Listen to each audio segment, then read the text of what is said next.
நீங்க கேட்ட கேள்வி மாதிரி தான். நம்மளுடைய வாழ்க்கை எதை நோக்கி போதுங்கிற ஒரு பயணத்துடைய முடிவு தெரியாம இருந்தா இந்த ரெண்டு பாதையை தெரிஞ்சிட்டீங்கன்னா போதும்.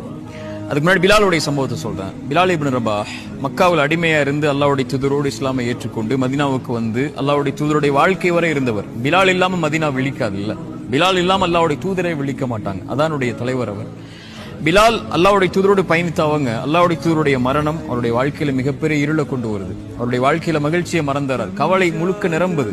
இதுவரை அல்லாஹ்வுடைய தூதருடைய மரணத்துல துவங்கினது அவருடைய மரணத்துடைய துவக்கம் வரை. ஆனா மரண நேரத்துல பிலால் சிரிக்கிறார்.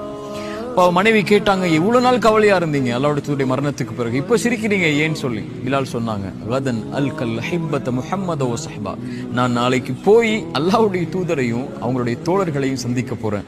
எனக்கு என்ன கவலை இன்னைக்கு இதுக்கு மேல்னு சொல்லி அவருடைய இலக்கை அவர் முடிவு செய்து வாழ்க்கையில போயிட்டு இருந்திருக்கிறார். நாளைக்கு மறுமையில ரெண்டு நிகழ்வு நடக்க போகுது. யார் அல்லாஹ்வின் சந்திப்பை விரும்புறாங்களோ அவர்களை சந்திக்க அல்லாஹ் விரும்புறான். அல்லாஹ் காத்துட்டு இருக்கான் நாளைக்கு நம்மளை சந்திக்கிறதுக்காக. அந்த பாதையுடைய முடிவு அல்லாஹ்வுடைய சந்திப்பு. இரண்டாவது, என் தோழர்கள், என்னை பார்க்காமல் ஈமான் கொண்ட அந்த மனிதர்களை நான் சந்திக்க விரும்புகிறேன், ஆசைப்படுகிறேன். யார் சொன்னா?